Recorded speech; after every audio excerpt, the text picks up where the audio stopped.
Did you know that the Bible tells us the secret of financial contentment?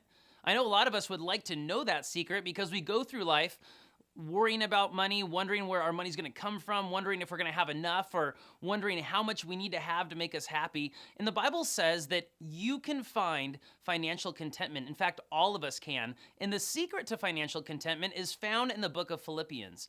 Now, the book of Philippians is a book written by the Apostle Paul to this church that had supported him for years. In fact, Paul says, through the highs and lows of his ministry, there was this church, the church of Philippi, that city, that was there to support him.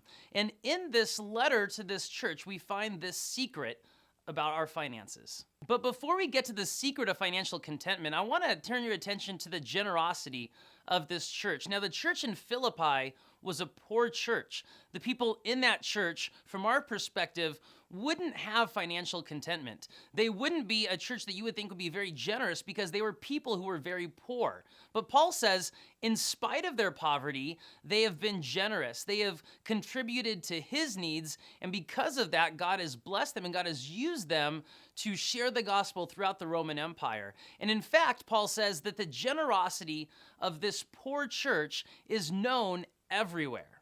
In the midst of a very severe trial, their overflowing joy and their extreme poverty welled up in rich generosity. In this verse, he's writing to the church in Corinth, and he's telling them about the Philippian church. And he's saying this church, even though they were poor, even though they went through their own severe trials financially, they were still generous. And they're a model to all Christians, not just in their day, but today as well. But Paul, in his letter to them, although they were so generous, although they were still kind to Paul, Paul has to teach them the secret of financial contentment.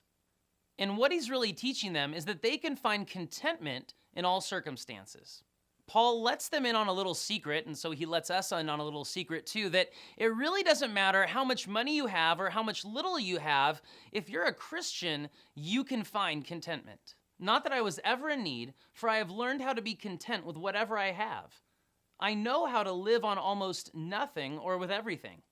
I have learned the secret of living in every situation, whether it is with a full stomach or empty, with plenty or little, for I can do everything through Christ who gives me strength.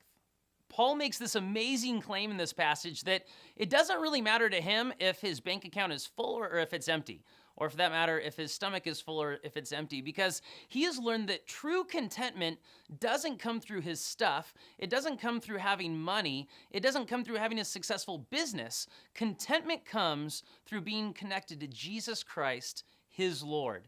You see, what he's saying here is that the thing that sustains him, the thing that propels him, is trusting in Jesus to give him strength.